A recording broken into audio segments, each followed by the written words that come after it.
This podcast is sponsored by BB Makes, a family-run personalised gift company. From sports bottles to team merchandise, BB Makes has you covered.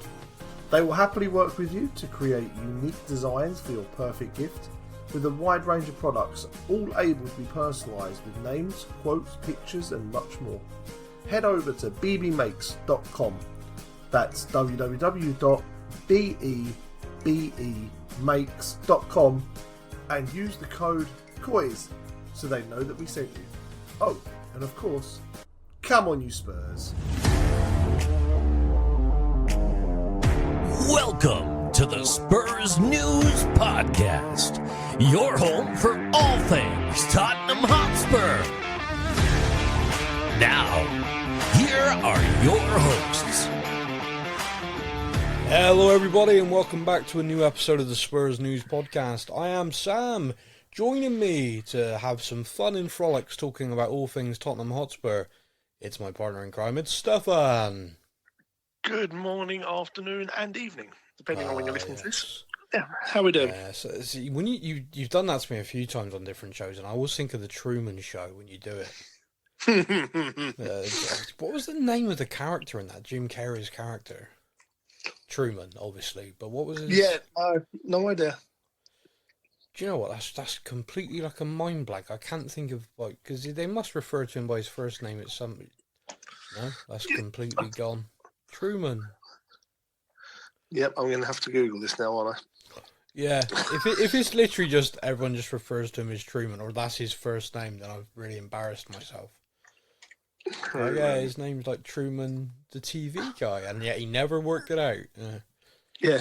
What's your full name? Truman Show. Ta-da! Oh, his first name is Truman. Oh, see, I've made a real Truman Burbank. To Burbank, yeah.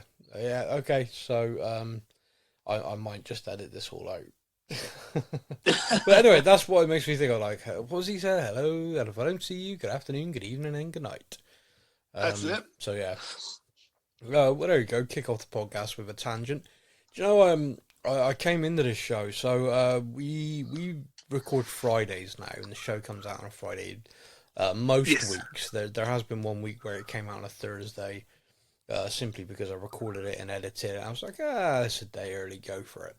But yeah, we typically record a Friday morning now, and the thinking behind that was we're playing on Thursday nights again, and that'd give us the opportunity to do kind of like a reaction to the Thursday night game and then a quick look ahead to the weekend game, and you're sort of sandwiched in between. So it kind of made sense, yeah. The other thing that is given us at the start of the season anyway is time. So like a game happens, I've got my initial thinking to it, but then I've got days to process it rather than that initial like what the kind of reaction. I've got time to kind of go, oh, don't worry about it, just put a bit of perspective on it. Let's chill, let's talk it through. And how's that working for you? Well, interestingly enough, actually, Stefan, I've reached Friday.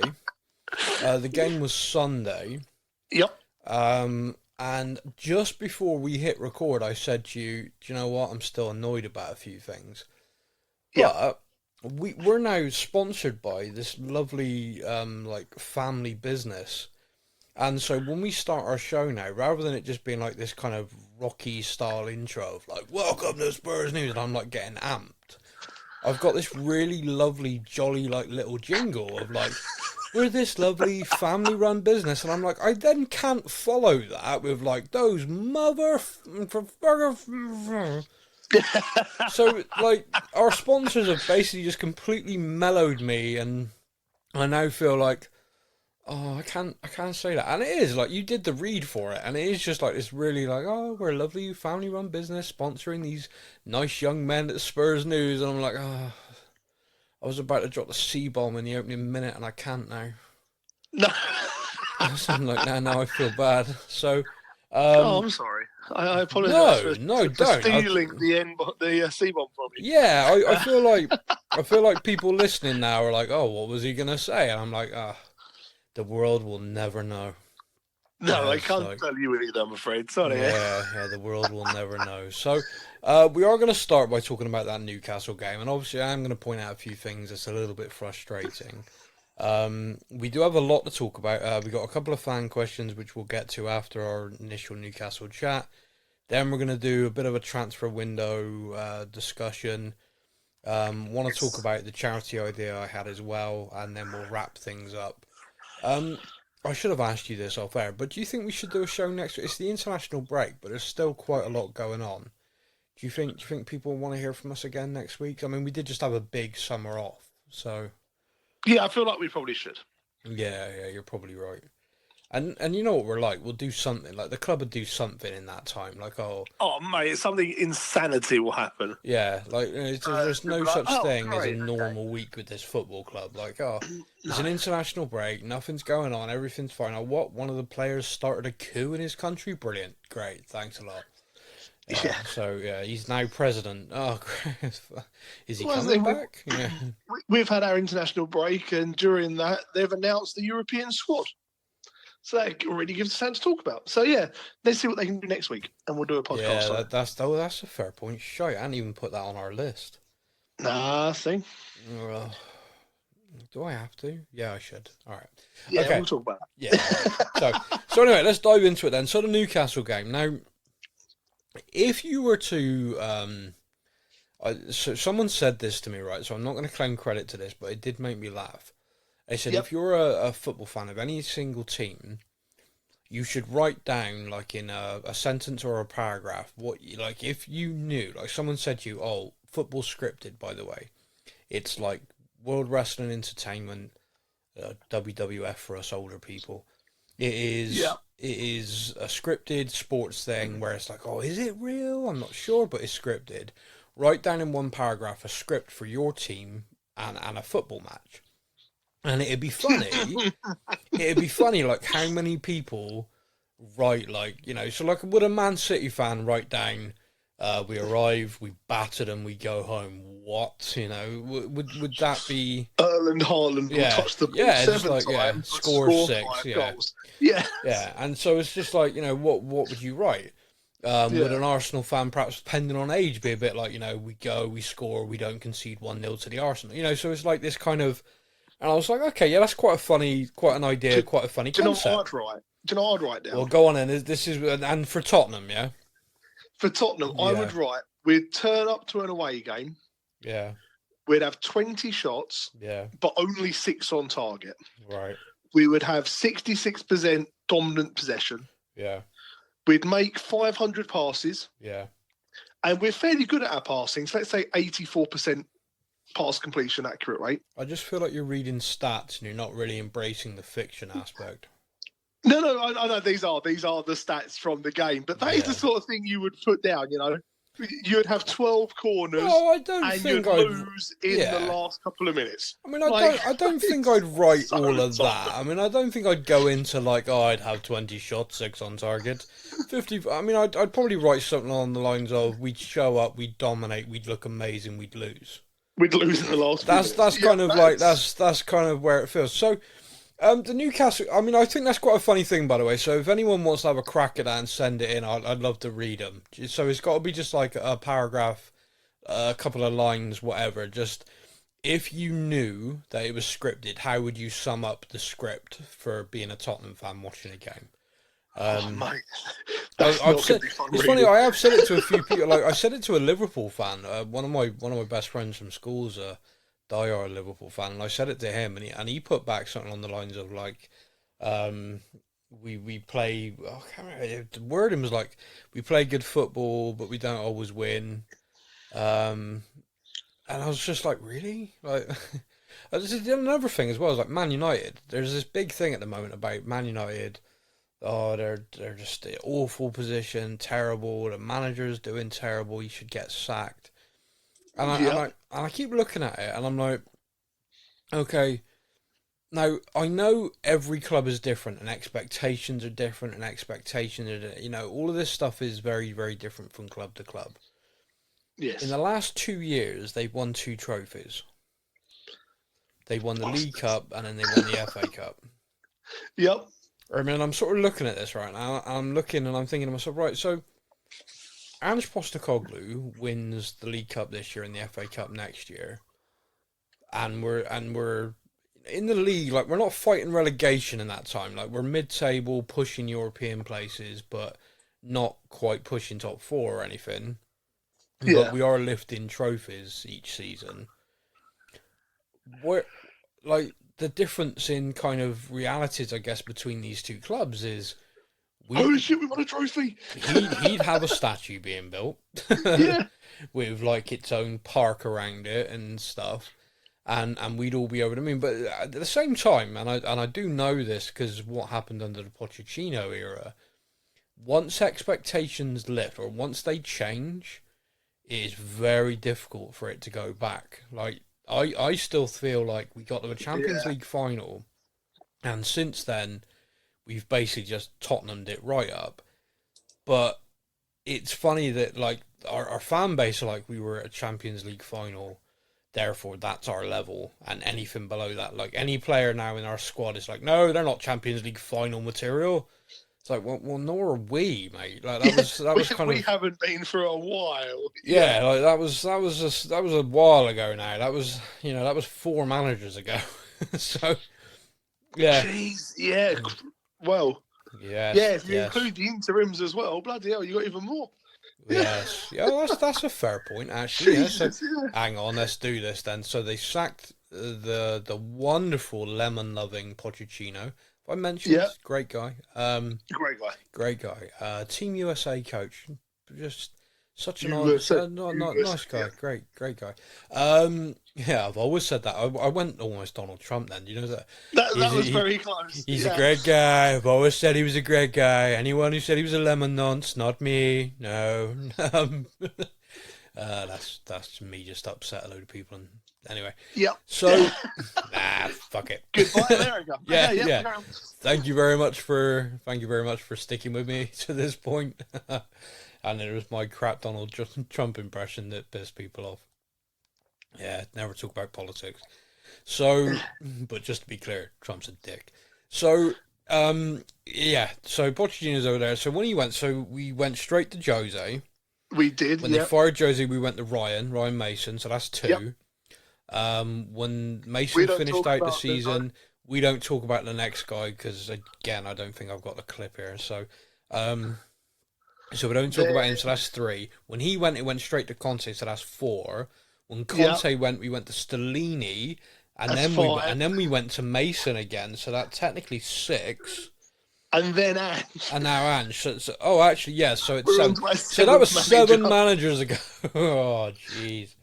Tottenham, see, we can't take a week off. We might be on like another 3 managers by the time we do another show. Who knows? Wow. Yeah. Mate, I'm 13 minutes into this, and 10 minutes ago I said we're going to talk about the Newcastle game. What is wrong with me at the moment? This is just our podcast. I feel like, but I can't. When you and Matt were doing this, it was a lot. I feel like when you and Matt were doing it was a lot more talk about this, do this, and then kind of at the end we'll have a bit of a discussion. With me and you, I've realised we're more like 2 people that have gone down the pub, had a few pints, and are levered before we start recording. Yeah, I'm a Spurs fan. Let's talk about Spurs. So we bumped into each other, both wearing our favourite Tottenham shirts, and they're just like, "Oh my God, we're best friends now." Yeah. Oh no. I think.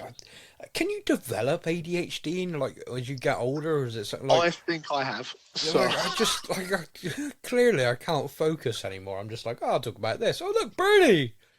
Anyway, so the thing about the Newcastle game, which is really kind of... It ground my gears, as they would say. Circling back. A seamless link here. Is the fact that you could see it, like the script thing, the whole thing. That was the tangent I went on. It's just this feeling that I know how this is going to end, and I think being a Tottenham fan for a long time is the whole Spursy tag, and a lot of us were just like, "Oh, I know how this goes."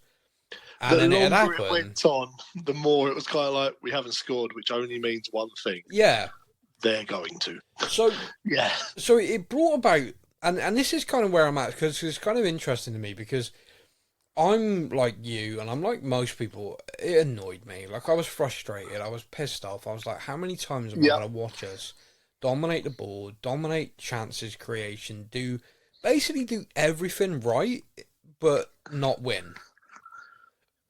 Yeah. Because too often. Oh, sorry, and again, tangent, but this made me laugh.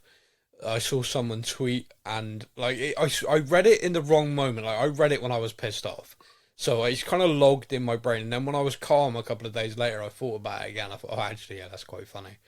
They said we are suffering right now for every win we had under Conte. Every win. So if you log that in your brain, then what Newcastle did to us, basically, it was like, okay, you have the ball, and we'll just hit you on the break a couple of times and win it. Yeah. And I was like, it was every win under Jose and Conte, and I was just like, oh, okay, yeah, all right. I get it now. I get how those teams felt. Like, we've battered them, we've played them off the park. Like, Man City used to come to our place and play some of the most beautiful football you've ever seen in your life, and then we'd beat them 1-0. Oh, yes. And you could see the Man City fans' look of like, seriously, what the fuck is wrong with this stadium? Like, this doesn't make sense. So yeah, I get it now, and it's not funny. I mean, at the time I thought it was funny. Now it's not funny. Now we're the team trying to play sexy football, and the other team are just like, boot it, goal, yay. Yeah, that'll do. So yeah, it is frustrating. It is very, very annoying. But the thing that I kept coming back to in my mind is, we are doing everything right. Like, we are doing all the things you want to be doing as an offensive team, as a team trying to be on the front foot, as a team trying to dominate the ball. You look at the top sides in the league, and like, they are doing it a version of what we're doing, and it's like, okay, so where is it falling down then? And I think the very, very simple answer to this, in my mind anyway, is finishing. Yes. Like, and it sounds so... 20 shots, 6 on target says that something is not right there. Yeah, so we had 20 shots, 6 on target, and we lost the game 2-1. Now, the really important thing I need to point out in those stats is those 6 shots on target did not yield a goal. Our goal came from an own goal, which doesn't get counted as a shot on target, by the way. So it doesn't. Because obviously if you hit a shot, it's on target and it deflects in or whatever, then you get given the goal. But this was an own goal, so it was deemed no, so that's not a shot classed on target anyway. So from that, we had 20 shots on goal, 6 on target, and scored nothing in essence. I know the own goal, but... Yeah. Now, I think if you have 6 shots on target in a game, the keeper's done well not to concede. I think the keeper's played well. I think Anne said afterwards the keeper played well, and he did. He did quite well. Oh, the save from Maddison's curling shot outside excellent. the box. Yeah. Great save. Excellent save. So you can look at that and go, their keeper did do well. Like, he had a good game, and that's fine. That's absolutely fine. But we also created a lot of chances. There was one chance for the young plucky French winger we've signed, Odebert. Yes. And it's one of those where I can completely understand what's happened. Like, the ball's got to him, and he's just tried to get a body part on it, and he's ended up kneeing it over the bar, which looks terrible. Like, you look at that and you're like, how much do you get paid? But, like, when you think about it, when you try and break it down to just he is a human, the ball came at him quick, and he just tried to get anything on it. But it's one of those, like, composure. He actually could have just controlled it and drilled it. He could have got his head to it. He could have, like, there's so many things that, like, he literally could have just, like, pushed his body into it and walked it in, you know? He could have fallen over at the right angle and bounced, Like, the actual options that are available to him, the one least likely in that scenario is getting it over the bar. So, like, Sunday, I'm not finding that funny at all. Sunday, I'm like, my God, what is this? Today, I'm like, I can't be mad at him. It's like one of those things. But it is a collective thing. Like, I'm not singling him out. There are other opportunities in that game for all the players that you look at and you go, yeesh, that should have hit the net. How have you missed the target from there? Missed the target's a good one as well. Like, there was 20 efforts on goal. Now, some of those efforts were were good. Now, I saw a few comments along the lines of, 20 shots in goal, but they were like long range, and that's crap. I was like, you got to vary it. Like, it wasn't that long ago we weren't taking those shots.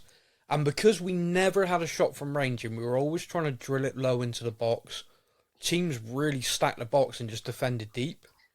Yes. The fact we've now got players who can score from outside the area and they are taking on the efforts means that teams can't do that now. They've got to rush out. And now our players are able to go, line up a shot, thread the ball. You know, we've opened that option up. So, yes, it's a bit, it can be a bit like, well, hang on, we've created 20 shots, but how many of them were for like 30, 35 yards? Yeah. They still, it is still a valid thing. Probably one of the best from outside the box. Like, he takes the touch out from his feet and has a go at it. And you think to yourself, he's very good from distance. Pedro Porro can hit a bloody rocket.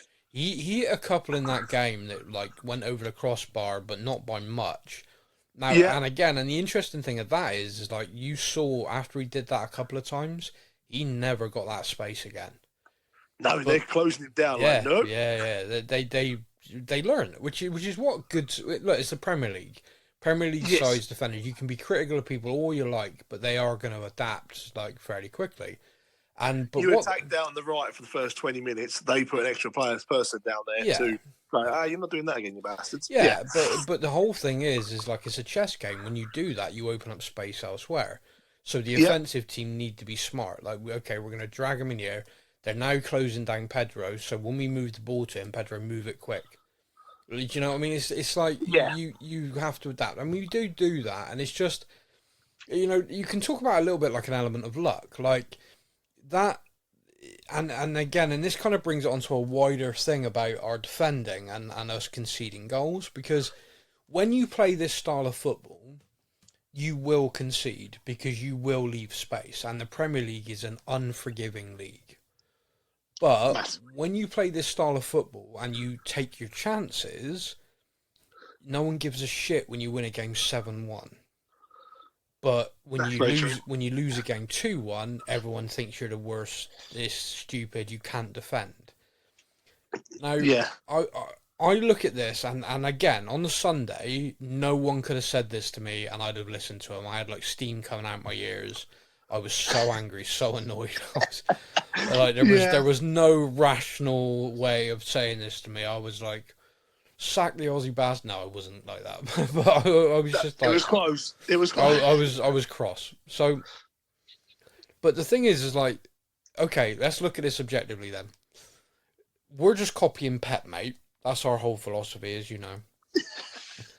Pep Guardiola's first season in England. Do you remember what people kept saying about him in that first season? I know it wasn't... I can't remember the exact thing, but I know it wasn't complimentary, that's for sure. Old fraud. Yeah, he hasn't got the best team in the world, so therefore he can't win anything. Yeah, he inherited the greatest ever Barcelona side, probably one of the greatest footballing teams ever in the history of the planet. He then went to Bayern Munich, and I mean, what sort of moron, crap sort of player or coach could go to Bayern Munich and not even lift a trophy in a season? Trophy. You would have to be the worst footballer in the history of the planet. Some backstabbing, treacherous shithead who like deserves at Bayern Munich in Germany. You would have to be the worst, like the absolute gutter of football. Like, you'd have to have a brother who's the biggest tall knobhead going that created headlines. Oh, hang on a minute. I feel like I've made this really personal about someone. I feel like this reminds me of someone. Yeah. I just want to be really clear. I love Eric Dyer. So just going to let everyone know that. But and I like him too, before people get all pissy with me. It's a joke. Yeah, Eric Dyer loves me. And Eric Dyer's brother is lovely, by the way. No one should say shit about him, because Dyer come over and slap you in the face for a start. That's true. And, whilst we're talking about them, he did sit there with a bloody trophy of a cannon, which upset me. I don't care if it was the Golden Boot version of the German League. He held a trophy with a cannon on it.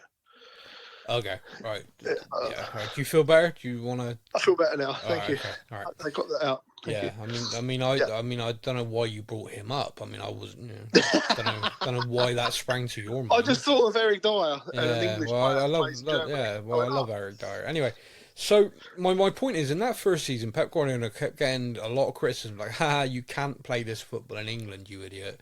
You can't do it in England. You can't do it in England." Now, of course, Man City have got the ability to go, you want to play that football, Pep? We like you. Here, have as much money as you've ever wanted in your life and buy the players you need to play your football.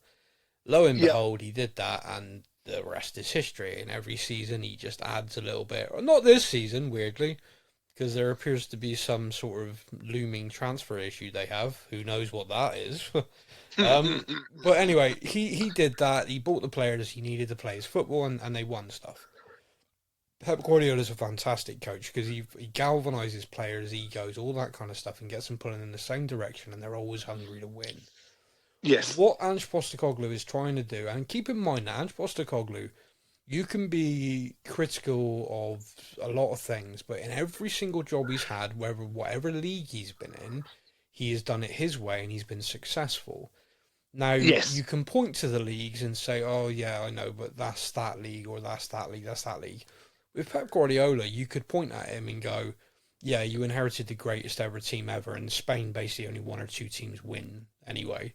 And then you went to Germany, where, like I said, you have to be some sort of Donkey Konged moron not to win the league with Bayern Munich. So again, you could have that same debate, couldn't you? I know definitely, the German league, the Spanish league are 100% a set up from Japan and Scotland. 100%. Like, I'm not trying to point and say they're exactly the same. I'm not trying to say Ange's Pep. I'm not. That's not what I'm saying. We're trying to copy Pep. Aussie Pep. Yeah, we're copying. We're not the same. We're copying. It's really important.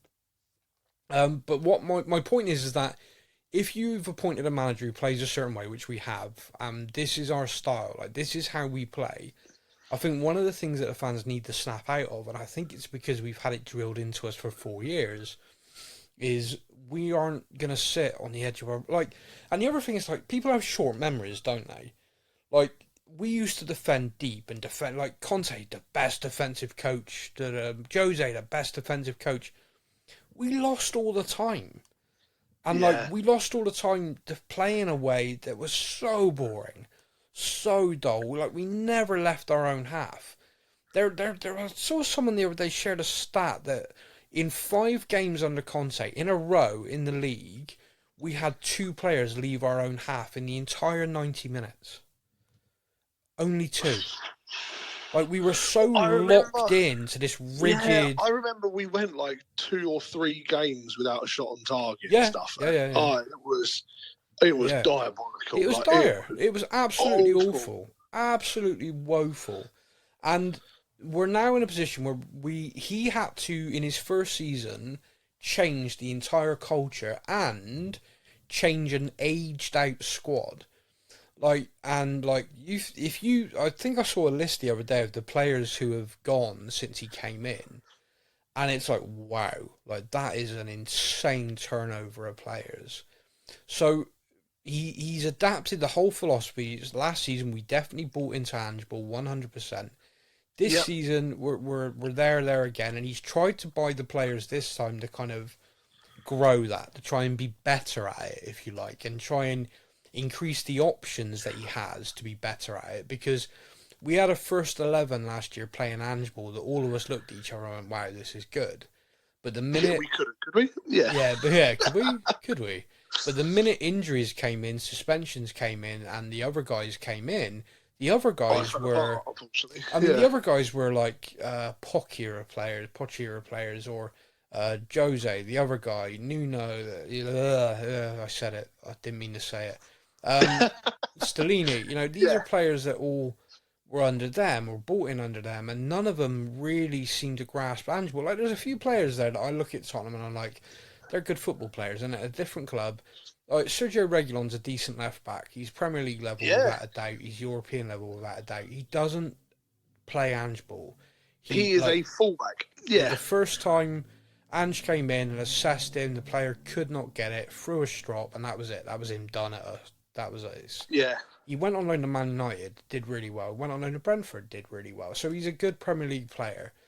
But the fact that Man United fans were completely pissed that they sent him back because we've got this other guy shows you I say shows you, Man, you have been crap for years, but it's still he is at a good level. And they've been crap for years. 2 trophies in the last 2 years, by the way. Crap for years. Perspective's an interesting thing. We would not be calling us crap if we won 2 trophies in the last 2 years. No, I know. But the narrative is that they're crap. Yeah. So, it's an interesting thing. Like, some players were able to adapt to it and brilliant, others weren't, and so the turnovers had to be big. But this season, again, he's worked, he's adapted, he's got players come in, and it is now about kicking on with this. So it's like, okay, now we can try and push forward. And we've had 3 games, and I mean, it's the definition of Tottenham, really, a draw, a win, a loss. 3 games, we've done everything. But the one thing that has been the same in all 3 games is we've absolutely dominated the ball, dominated possession, dominated the shots. In an offensive sense, we've done everything correct. We've done all the things we're supposed to do to play handball. But the one key thing that we've lacked in all 3, and I know we battered Everton, but even in that game, our finishing isn't good. Yeah. It's just not. I mean, like, it's 2 away games with 1 point, 1 home game with a decent win. But it's going to be the curse of the kit, isn't it? Every time it's like that grey kit from that horrible salmony grey brown thing from last year. Every time we wore that, we played poorly. Yeah, I mean, that kit was revolting for a start. But I just my whole thing on this is we signed Dominic Solanke, and he had a typical kind of debut. Really, it's away from home, evening kickoff. He did a lot of chances. Did a lot of good work. Didn't take the chances he was given. He then got injured in the game, and so it's like, okay, that's so Tottenham. Is there anything more Tottenham than a player that played I do games last season? I should say this, which is kind of funny. So, just before the season started, Ange Postecoglou did an interview, and in the interview, it's with Australian Opus Sport, I think it's called. But anyway, in this and in this interview, they said to him about like signing Dominic Solanke, and he's like, "Yeah, I'm really pleased. Richie last season really struggled because ever since he came back from a serious injury, which happens a lot with players, he keeps picking up like muscle injuries and stuff like that, which he can play through." But he's never going to get over that if we can't rest him. We got to keep starting him. He said, so we had that surgery and everything, came back brilliantly, but then it's like, oh, this muscle. He said, so by signing, we wanted to add a striker. Like, Richie had options to leave, but we were also very happy that he stayed. Like, if Richie had gone, I'd have been signing 2 strikers. So he said, so I'm really happy that he's here because he's dedicated, he's a great guy and a good forward. He said, but by having Dom come in, we have managed to now got 2 very good strikers on the books who can play the way I want to play, and both are very keen to do that. And he said, and by this we can also manage Richie's minutes more, which means we will get more out of him this season because of that. Like, I'm really, really pleased. And they said, oh, and Dominic, he's got a good fitness. He said, yeah. He said, one of the things we were looking at with Dom is, his reliability, he's available, he's fit, he's all this stuff. He then said, and of course, we've also, in pre-season, promoted Will Lancashire. He said he had a phenomenal season for the under-21s, top goal scorer in Premier League 2, and he's really impressed me. The kid is so keen to learn. He's asking questions every day. He took, he's not shy. He's confident enough to be, let me learn, let me get better. He said, we love that. Like, the coaching team are blown away by him.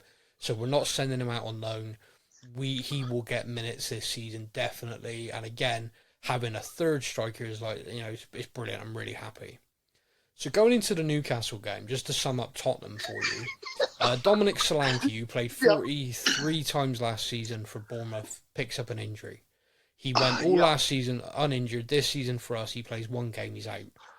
So we turn to Richie. Richie, who's managed to stay fit, been on the bench, in training, pulls a muscle and is out for 3 weeks. So the club turned to Will Lancashire. Now, Will Lancashire is being called up for the very first time to England under-20s. Massive moment for him, great honour, and has to withdraw from that squad because, again, in training he picks up an injury. Yeah, what are we doing in training? Like, we have so many injuries I've that worked come out from training, and I'm like, what the heck? I've worked out, and I think people logically will now just go, "Oh yeah." So our strikers are all injured. Who are they? Who are they up against in training? Oh, Cootie every single day. Cutie Romero, dude, what are you doing? And he's got a smile on his face, like, I kill people. Yeah, I know, Cutie, I know. You. Just speaking of Cutie, by the way, Argentina played Chile overnight, and they won 3-0. There's an incredible picture on the Spurs news Yes, yeah. That is so good. So I don't know what the time was in the morning. I couldn't sleep, and I checked like just this like Twitter, I think, and there was this tweet in Spanish that I translated, which was an Argentinian fan basically saying Cutie Romero just committed murder to a Chilean player. And completely got away with it, and I was like, okay, I need to find out what this is, and I found the clip. Yeah, so basically this guy pushed Cutie in the face, and Cutie's like sort of like took a step back, looked to the referee's done nothing, so Cutie's like, all right.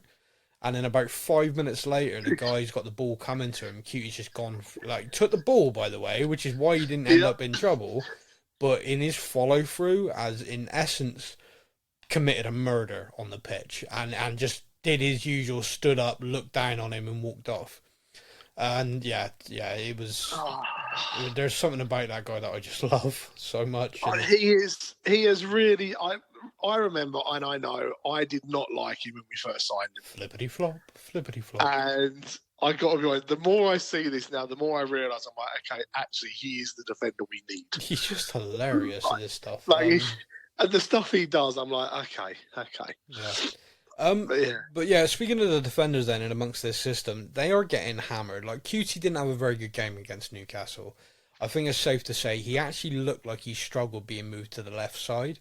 Almost like it was kind of, which again sounds silly when they're professional football with this stuff. He just didn't seem to have that time he has on the ball normally, which I guess is him mentally going like, okay, I got to face that way. I know that sounds oversimplistic, but but you're right though. Like, he has played on the right side of defence for us since he signed. Yeah, he plays on the right side of defence for Argentina. Yeah, and all of a sudden you're putting him on just the other side of the pitch, and it looked like he was just that little bit kind of like, whoa, wait a minute. Yeah, and it's amazing I'm going to get the ball, and instead of rolling it this way, I've got to roll it that way. Okay, right. Which seems silly, but like the extra second it was taking in the Premier League, a striker closes you down. So look, he didn't have a good game, and that's fair. But that can happen to any player, any game. So it is fair enough. I think Dragusin, looked brilliant. Really, really, the whole reason we signed that guy was for injuries. Like Mickey van der Ven's. He from everything that's been said, he possibly could have made the bench for the game, but they were like, no, we're going into an international break, withdraw from that, and be ready for afterwards, which does make sense. And made that tackle he did on Isaac. The Ledley King, Iron Robin kind of throwback. He's a very, very good defender, and it's why we signed him, and it's really important. Like, you look at it and you're like, okay, this is the level now, and this is what Angie's trying to do. Because, and I said this in our group chat, it's like, as much as I love Derek Dyer, as much as that Davinson Sanchez, I felt got a real rough deal from us at the start of last season. One QT or Mickey van der Ven got injured. Those were the options at the start of the season. And it dropped the level of style. Massively, yeah. If you want to play the way Ange wants to play, they are not the players for it whatsoever. Dragusin is. Now that means that we are moving in that right direction of having a better squad and a better ability to keep this thing going. I mean, you've got to be friggin' unlucky to lose Romero and Van der Ven at the same time, but it's worth pointing out we did that last season twice. So Chelsea game, one injured, one sent off. So there's a few occasions where that we have been that unlucky. So there's no reason to believe it won't be that unlucky again. However, Dragusin does make a massive difference when he steps in. So of course, and if you look at the successful teams in our league at the moment. they have a starting 11 and then they have another starting 11. Yeah. They don't have a starting 11 and reserves anymore. It is starting 11. Or if you're Chelsea, starting 11, starting 11, starting 11, starting 11, starting 11, starting 11. That's a whole podcast in its own, trying to decipher what the fajita they're doing. That is going on with... But, the top teams do have the 2 starting 11s. Yeah. And that is what Ange is now trying his best to kind of create with us. So that if a player goes down injured or has a suspension, the guy comes in and just seamless, just straight in. There we go, done. Yeah. Drop off? What drop off? Yeah. No. That's what we need. We're getting there. I think we're getting there. The other thing I think everyone needs to keep in mind, of course, is our owners are not people who are going to go, right, we like this Ange ball. We think we can win with this. Here, have 500 million to spend. It's definitely not Sheik Levy, is it? No, Judd. No, definitely not. Right, at this time, we are going to hand over to questions we've had in via social media. Yes. Because we've talked for 40 minutes, and even though I promised I'd... flies. Yes. So let's see what this is. Now it's time for your comments from our social media. So we have 3 comments / questions from our Facebook page. Nothing from Instagram. Lovely Laura remains lonely. If you listen to us and you follow us on Instagram, please do message her. Nothing rude. Start your message, "Hey, lovely Laura," and that'll really make her day. She's getting married soon, by the way, lovely Laura. That's why she's getting the messages. Yeah, I revealed she's getting married and now people don't message in anymore. That's, I mean, the chance is gone. She is beautiful though. Like she is lucky guy. He's an Aston Villa fan, which I kind of feel like she's marrying out of the family. But I don't know. Yeah. Do you know, me and her bicker so much that when we did the show together, people thought we were together. Yes. I thought that was quite funny. Show. That was quite funny. That's quite... like, all these messages, like, clearly you two are married. Like, you were getting at each other so much. You can only get away with the jokes you make by being married. Yeah. Actually, no, we're just friends. Known each other a while, and I'm just that much of an ass. Okay, so Barry Fowles says, and this is aimed right at you, by the way. Oh, no. No, it's not. The negativity is doing my head in. Where did this Sorry, I'm going to start this again. I'm going to put my teeth back in. The negativity is doing my head in. Where did this expectation to score every chance and win every game come from? It's certainly not from our recent history of winning things. Now, Barry. Oof, Barry, ouch. For a start, let me just say, are you okay, buddy? Don't you worry. We're all good. I think we've touched on this a little bit in amongst all of the many, many tangents we've been on in the opening 40 minutes of this podcast. And that is that we reached the Champions League final, and it would appear there is a certain core of the fan base that are now like, that's our level. We are Champions League finalists. And anything below the expectations of being in that level of football is a failure. Now, that is... I don't hate having that ambition. I don't hate that. I do think there needs to be a little bit of reality. But I also think, Barry, which is where there is a slight disconnect, and I think this is causing a problem, is that Ange Postecoglou is someone who is a born winner. You know, for all the copying Pep mate and all the jokes like that, he is someone that is always successful. He does what he does. He turned around Australian football and won them a trophy nationally. Like, he was a national team manager and won Australia the Asia Cup. Which is a big thing. Yeah. It's a big deal. Like, that's a big thing that he did. And he went to coach in Japan and turned the team around there and won stuff there.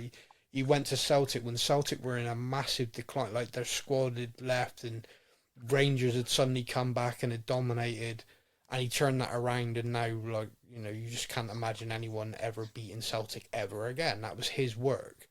Now, he's come to us, and we were like, Kane left, the squad was aged out, we've been playing this boring shite for years. Now, he is someone who is very clear about, I don't consider being in the top 4 a win. I consider winning the league a win, and that's my ambition. And he top is pure. 4 is... He wants a medal. If he's not got a medal, it ain't a win. It ain't a win. It's trophies, and that's victory. That's it. And that's fine, and that's good, and I like that. I think all of us can get on board with, that's great, that's the ambition. The problem we've got, and I think this is where this negativity comes in, Barry, is the club say the same thing. Like, the coach at the end of last season said, next season, we're aiming to win a trophy. That's our aim. And the club says consistently, we're here to win. We are, we want to win stuff. We want to win stuff. And we're going to come on to this as our next thing, but there's nothing in that transfer window that smacks title challenge. There was no business done in that says, oh, wow, okay, right, Tottenham have signed that guy and that, oh, okay, right, that's, wow, that they're really going for it. None of the business done says that. I think a lot of it's smart business and good business, but none of it is the kind of, oof, here we go. Like, they're really serious about challenging. And it hurts me so much because, of course, just up the road from us, they did make that change and the board did back the guy, and they do make signings now on the basis of we are trying to win something. Like, last season they signed Declan Rice for over 100 million. We're just not ever going to do that. And yet that's not our level. We are in a stronger financial position than them. So we can pay better wages, we can dig out bigger transfer fees, but we don't. Like, our owners do not have that ambition. Now, they can say it as much as they want. We can read statements from Daniel Levy, Coy's Daniel, as many times as we want, where he says in it, our ambition is to win stuff. But it's that old adage, like, yeah, okay, your actions don't match your words. You say this what you want, but what are you actually doing? My ambition is to win the lottery, but I'm never going to buy a lottery ticket. It's that kind of... Yeah, that's probably a very good analogy to where we're at, because it is a gamble. Like, you do spend a lot of money, it is a gamble. Like, Arsenal could have spent that 100 million on Declan Rice, and Declan Rice could have gone, poof, I'm in the money, get me 10 McDonald's, I'm done, I've made it, I've got a 5-year contract, I don't have to work hard ever again. Oh, and I've also just broke both my legs, oh well. It is a gamble. When you go for it on top players and everything like that, of course it's a gamble. It is like buying a lottery ticket in the hope that you win. But you buy, again, the analogy, possibly pushing it, but you buy more tickets, the more chance you got to win it. Like in a raffle, if I got one ticket out of 100, I got 1 in 100. If I bought 25, and so in football, it's like you buy quality players to improve your first team, you improve your squad at the same time. So, like, if I saw someone tweeted that if we had taken the money for Solanke and the money for Odebert, we could have signed Julian Alvarez, who can cover up front and on the wing. And I'm like, oh. Yeah, but I will add something which I think a lot of people forget. This isn't a video game.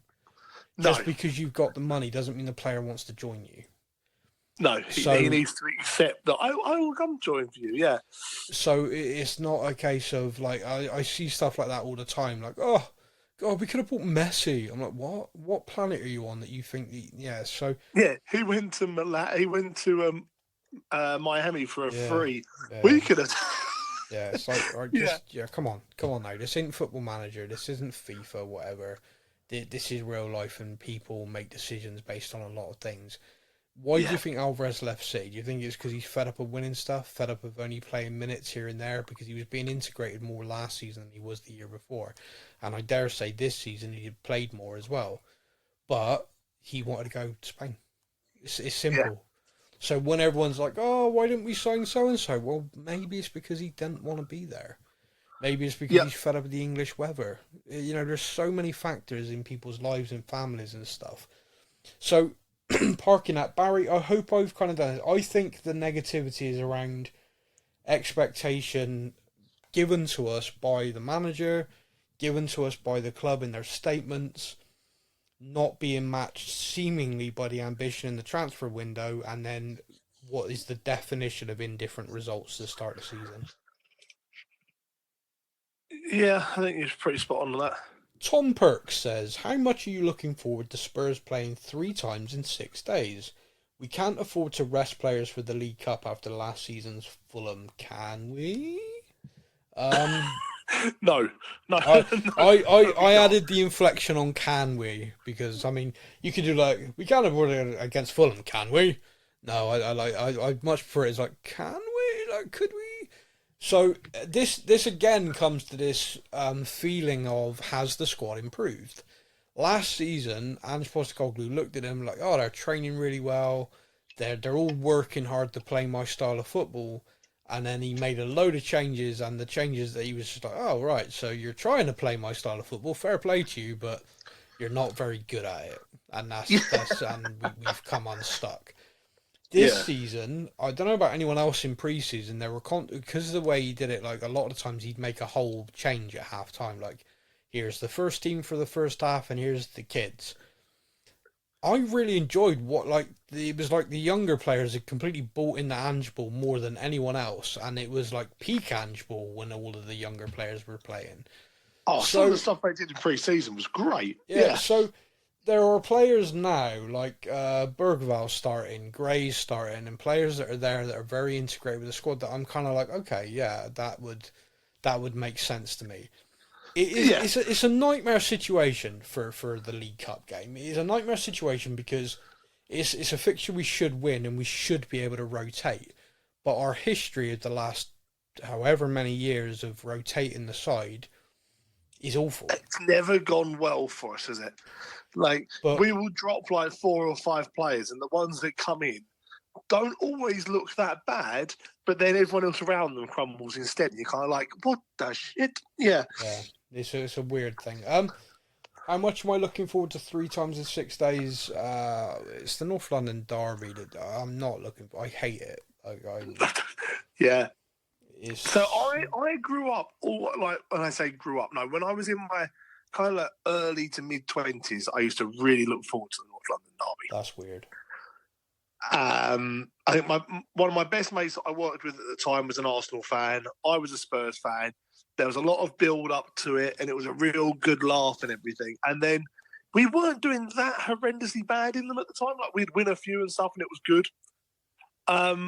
More recently, I think where I've now just got older and a bit more kind of, wiser to Spurs, I see that date on the calendar and go, oh no. Yeah, I've always kind of endured it, but like, I don't know. I mean, I think it's because it means so much. Like the Arsenal game, the Chelsea game, to a lesser extent, and I don't even want to give them the credit, but to a lesser extent, West Ham, and only because they seem to keep getting one over on us recently, and they don't shut up about it.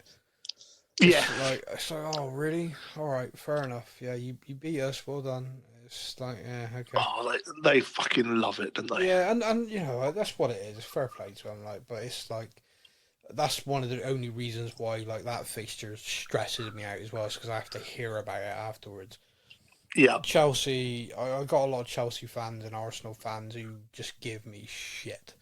So yeah, I want to beat them for obvious reasons. So yes, I endure it though, and I've said this on the podcast so many times. Like, I don't enjoy it one bit. Like, when we win, it's just relief. Like, there's joy, but it's just like, oh, thank everyone. The only North London derby I truly enjoyed was when we battered them 3-0, because that night, for whatever reason, they froze. And we dominated that game from start to finish. We beat them to every ball, and I just watched the whole game with a smile on my face, like, I can't believe it. I just watched us completely batter them. Yeah. But then since then, of course, they've done us in. So, am I looking forward to watching Tottenham 3 times in 6 days? Yeah, probably. I mean, I watch every single frigging game, so. Yeah, it's nice to have football. Much to your absolute despair. Yeah. And the last question here is Ryan Miller. Overall, how disappointed were you with the transfer window? Now that feels very pointed. That feels like he's made the decision that it's a disappointing window. Yeah. Yeah. And clearly he feels I have something to say. Now, ironically, in my like agenda, my running order for today's show after the fan questions was transfer window chat. Now, so Ryan, I'm going to move into that now, and I think there's two ways of looking at this. Yep. One is I feel right now, genuinely, that we have not done enough in this transfer window to be challenging for a trophy this season. I feel like there are players who are in their prime that were available, certainly early on in the window, who would have made a big difference to our first 11 and therefore also improved the squad because, of course, if, I'm just going to pluck someone out the air like Etsy, who we were, he comes in, Madison's, you are improving the whole squad there because if he rotates in and out, like all these, so there's a lot of different options. And I looked at it all the way through the summer. He was a player I really wanted. Even he showed in the Euros that he could even play that kind of left wing backy sort of role. He can also play centre midfield. He can also play left wing. He can play behind the striker. He would have come in and done the squad good. So I look at it and it's like I feel like we've not done it. And there's also this feeling of a certain level of hope in the signings. And what I mean by that is this kind of like Tottenham philosophy almost of, we'll sign this guy now, we're going to spend X on him, and if he does well, he's worth double that in a few years. It's not sign this guy because he's in his prime and we'll win something. So that's the feeling I got, and that's why it felt disappointing to me. Now, that works for Bergvall, for Gray, for Odebert. Yeah. All youngsters that have come in and you're like, they're nowhere near their prime or potential yet. So, and I said this on the show, and I will keep saying it, and I hope at the end of the season, with regards to Dominic Solanke, he scored enough goals that I eat my words. But he's never a player I've really liked. Like, I think he had a great season at Bournemouth, but that was his one good season. So he's never a player I've looked at. Now, statistically, and all of the scouting data and everything that was done, he, in Ange's system, should be the absolute top choice there, without a doubt. So, okay. And it is ridiculously difficult as a Spurs fan right now because we had a striker for the best part of 10 years who was scoring between 20 and 40 goals a season regularly. Yeah. And that will make a difference to any side losing that without a shadow of a doubt. So you're not going to replace that. You can replace it in the aggregate by the whole team scoring more. And I think Solanke can contribute to that. So, okay, I've got my head around that signing and I've got my head around sort of what we're doing. And I think where I could have got to this weird point, which is where my perspective is, which is right now, I feel that it didn't feel like we'd done enough. But, and this is a big but, like a big but, so I cannot lie. At the end of this season, or perhaps in a season's time, we could possibly look at this transfer window and think it's one of our best. Like, this could be a window where it feels poor right now, but then in the future you look at it and go, actually, wow. Like, that was the turning point. Gray, that was the moment. Odebert, Bergvall, a kid called Yang's come in, Solanke. These guys, all of them, took us to another level. Right now, none of us can see it because we're not really, it doesn't look like that right now. And none of these players are proven at a level that we'd all consider ourselves where we want to be to win things. Like Anne said, we want to win. We want to challenge for the title this year. Well, the signings don't suggest that. So Anne just said it, but the club have gone, all right, steady on. Here, have this guy. Come on. Try and get us top four, yeah? So that's kind of where that feels. So I did just want to point something out to you, which is kind of interesting. In 2019, the summer window following us losing in the Champions League final, the club spent £141 million on 4 players. Okay? Those 4 players were Ryan Sessegnon, Giovanni Lo Celso, Tanguy Ndombele, and Jack Clark. Yeah. Okay.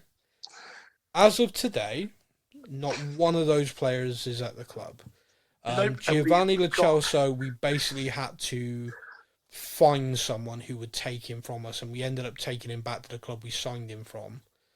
Tanguy Ndombele, we had to negotiate and pay off because no one would sign him. Ryan Sessegnon. Has he got a club yet? Has he found a club yet? Yeah. He's back in France. Okay. He signed for someone like a week later. Oh, he did, yeah, and the picture was like the most miserable looking bloke ever. He's like, I've actually got better work. He's always miserable. Ryan Sessegnon, we released on a free. Jack Clark, we basically did a deal, like, sold him. Less than $1 million to Sunderland or something. With a big sell-on, which we've just made money on, by the way, because he's just signed for Ipswich. But my point is, we spent 141 million in that window, and I can tell you right now, speaking purely for me, I was over the moon. That was ambition. Lo Celso, a great creative player. Tanguy Ndombele he's the Dembele we've been looking to replace. Phenomenal player. And we've spent the money. We've broken our transfer record. Not only have we broken our transfer record by signing a guy for 60 million, we've then gone and done a deal for like 40 odd million. Ryan Sessegnon, probably the most sought after talent in English football at that time with his age. He was going to be the future of the left-hand side of England. Yeah. Like, he was so much. Jack Clark, a phenomenal youngster at Leeds, who, so I was over the moon. We did everything in that window that I wanted to see us do as a team with ambition, and I was thrilled. Like, that window, like, if I got asked that question, Sam, were you this? I'd be like, hell no. Why would we're going to challenge now? Like, we just reached the Champions League final. We were unlucky, but we go again. Like, we are right there. Now, we all know what happens next. Okay, so I don't need to dissect it. We all know. But none of those signings worked out. I was over the moon, and a lot of people would have been. Please don't do this like, oh, I knew they were crap. None of us did. Ndombele was the signing to finally replace Dembele. Yeah. We had Lo Celso, who was this attacking Argentinian flair player, who, like, even like the great Argentinian players were saying this guy's special. Yeah. Like you say, Sessegnon was the future of the English left-hand side. Yeah. Yeah, that was a fantastic window. Yeah, no, it was phenomenal. So now, unfortunately, that was 141 million spent, right, on those four players. This window, 2024, okay? Mm-hmm. We signed Dominic Solanke, Archie Gray, Wilson Odobert, Min Hyuk Yang, I'm probably saying that wrong, apologies, Lucas Bergval. I know people keep pulling me on this. The deal was agreed in February. We signed him this summer. Okay? Yeah. I don't know how many times I need to say this because people go, he was a January signing. No, he wasn't. He really wasn't. The deal was agreed in February, announced in February, signed in the summer. 1st of July, we signed him. So, shut up. Right. All of that together, total spend, 138 million. Blimey. So in the 2019 window, we spent 141 million. Everyone was over the moon. Great ambition. 2024 window, we spent 138 million, signed more players, and right now we're kind of like, ugh. And it's actually quite like we've signed Solanke, who I think that's the biggest issue is the fact that he's only ever had that one good season. Like, he had scored like hardly anything at all before last season. Yeah. I think if he was regularly getting 10, 15 goals a season, and we had assigned him, then this was a fantastic window because Bergval was, again, a player wanted by a lot of teams. If he's getting regularly those, he's 100 million plus player, and we're not signing him. That's the side of it, isn't it? See, this is the thing that I think I keep coming back to, and this is the thing that I think is really interesting because I was sort of in the middle of giving this example then, which is about like where we're at in terms of the players we signed. Now, the 2019 window, we all thought was great, was shite. It actually killed us. We've then done manager after manager after manager. It damaged us beyond compare. Yeah. The 2024 window, we don't feel very happy about, but The players there, Gray, Bergvall especially, have all got the potential and the ability in that to actually make a real impact this season. All of a sudden, we look at this and go, God, that was good. That was a good window. We really improved the side. But right now, we don't know. I don't know. You don't know. Yeah. Nobody knows. But I think the negativity around the window is based on that. Right? Like, we could look back on this and be impressed. Like, we now look back on 2019 and go, what a nightmare. Yeah, God, yeah. That was bad. Yeah. So here's the thing that I think on the flip side, okay? So this is the flip side where I always try and be balanced in everything I say. In 2019, we spent 141 million on 4 players. 2024, that's 5 years on, transfer fees have all gone up. Yeah, massively. We have spent 138 million less on 5 players. Man City's biggest transfer in 2019 was 40-something million. Since then, they've signed 3 players around the 100 million bracket. Arsenal's biggest transfer in 2019 was 29 million. They've signed 2 players now pushing the 100 million bracket. Clubs with ambition to win things have moved with the times that the top players are now worth 100 million. Like, you want to sign like a Harry Kane, you are spending the best part of 100. Harry Kane only had 1 year left on his contract, and he cost Bayern Munich the best part of 100 million. Because that's the level.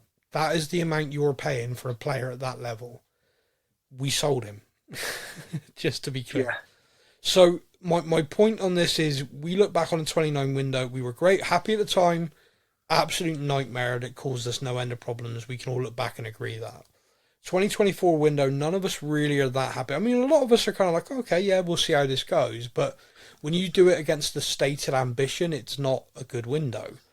But it is one that potentially, if we do achieve something this year, we'll look at and go, actually, that was very good. But again, flip side, the club's spending is nowhere near. Like, if 2019 was us showing great ambition, which I believe it was, where is that now? Where's that gone?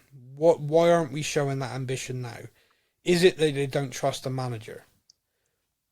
Because that's how, like, you got to have these questions. Like, Pochettino got us to a Champions League final, and then you backed him with all of that, but then you sacked him after 12 games.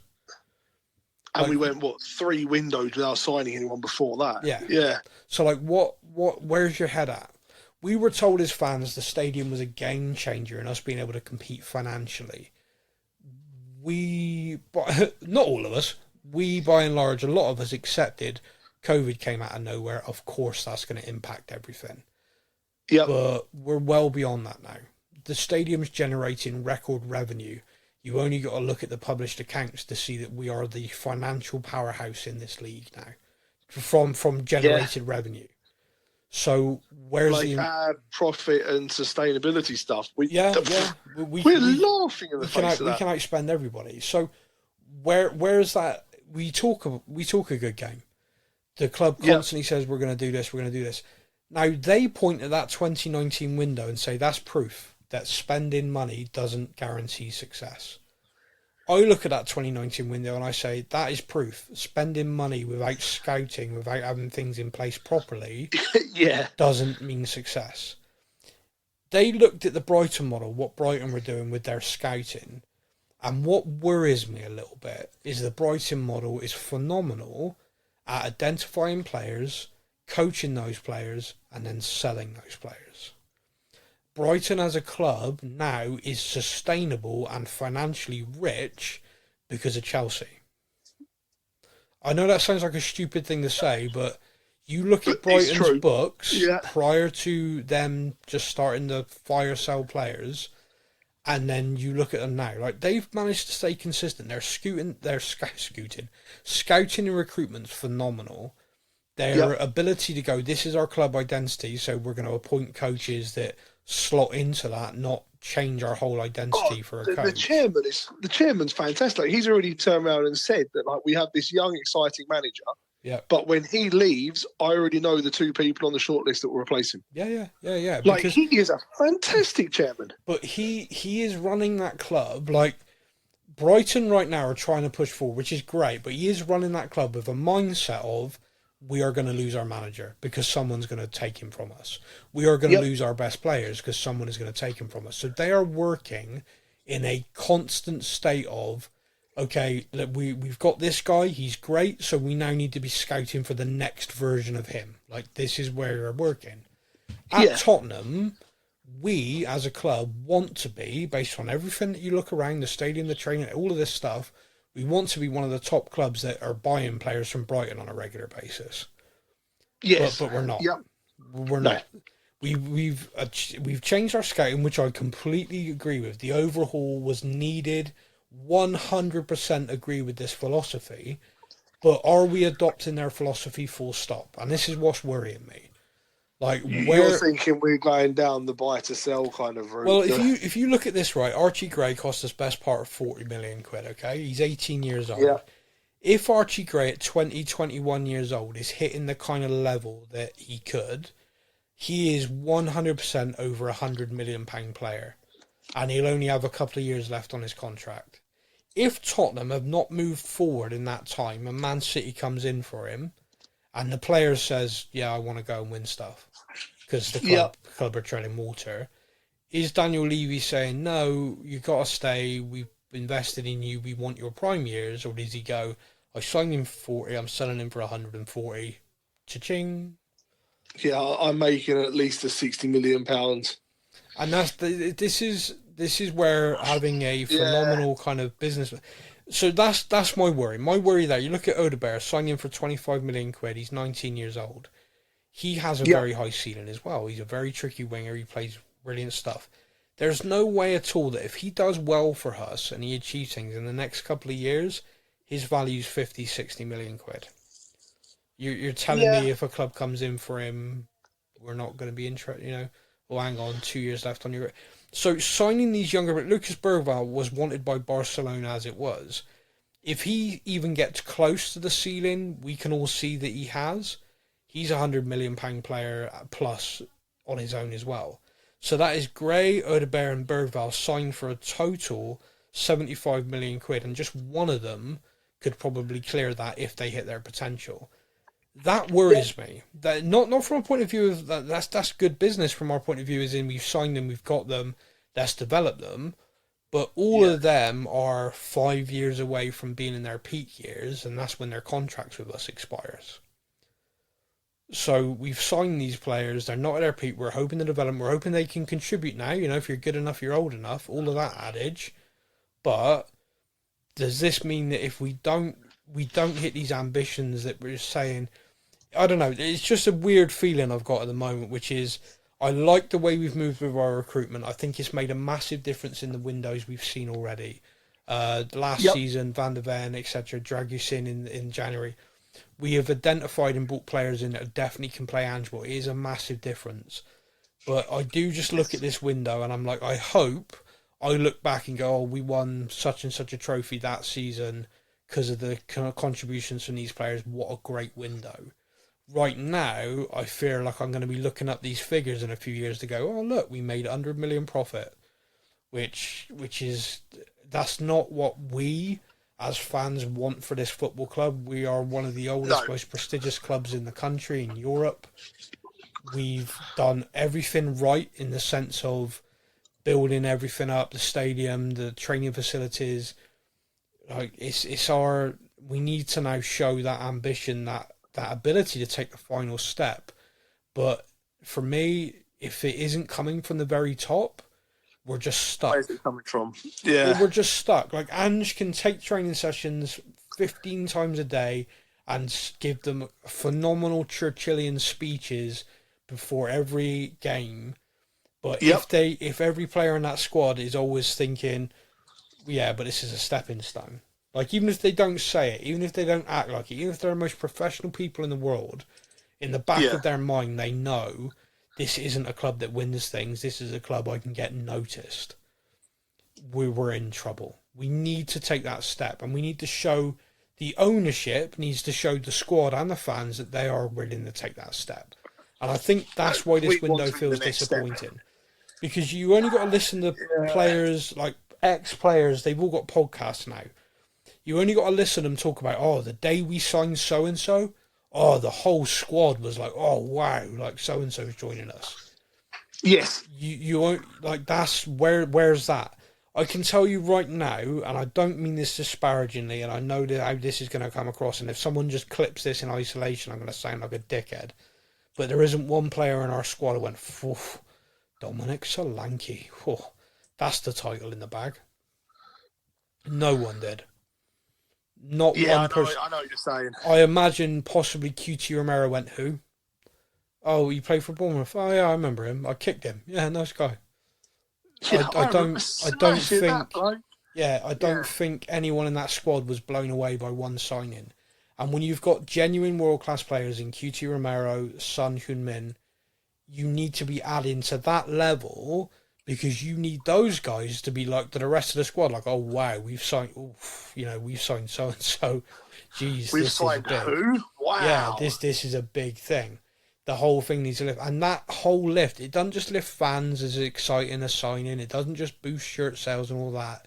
It lifts the squad, and it sends a message to the squad: we're serious. Right now, the message to the squad is: we sign a load of players and we hope they're good. Like, fingers crossed, they're good. Yeah, please be good. Yeah, so, I mean, that's where my head is anyway. Mate, we've overrun again. We need to wrap this up. Only slightly this time. Yeah, only a little bit.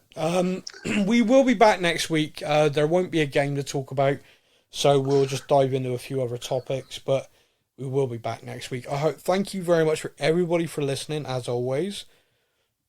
Steph, would you like to say goodbye to all the wonderful Tottenham fans out there who listen to us every week and only call me a C word every now and again? Every now and again. Wow, you guys are wonderful people. I know, right? And we will talk to you all next week. That is it. I feel like I've forgotten something, but if it comes to me... European squad. Yeah, there we go. That's what we were going to talk about. Okay, that'll be next week's podcast then. That'll be, all right. Because we can dive into the laws and all the reasons behind it then. That's a podcast in itself. Fantastic. Everyone just heard Stefan has volunteered to get all the rules and the laws and explain it to us for next week's show. You hero. Thanks, mate. Until next week, everybody, you all take care.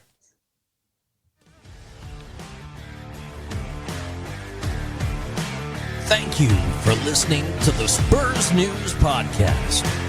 We hope that you enjoyed the show. Stay up to date with all things Tottenham. Follow us on social media. All links are in the podcast description.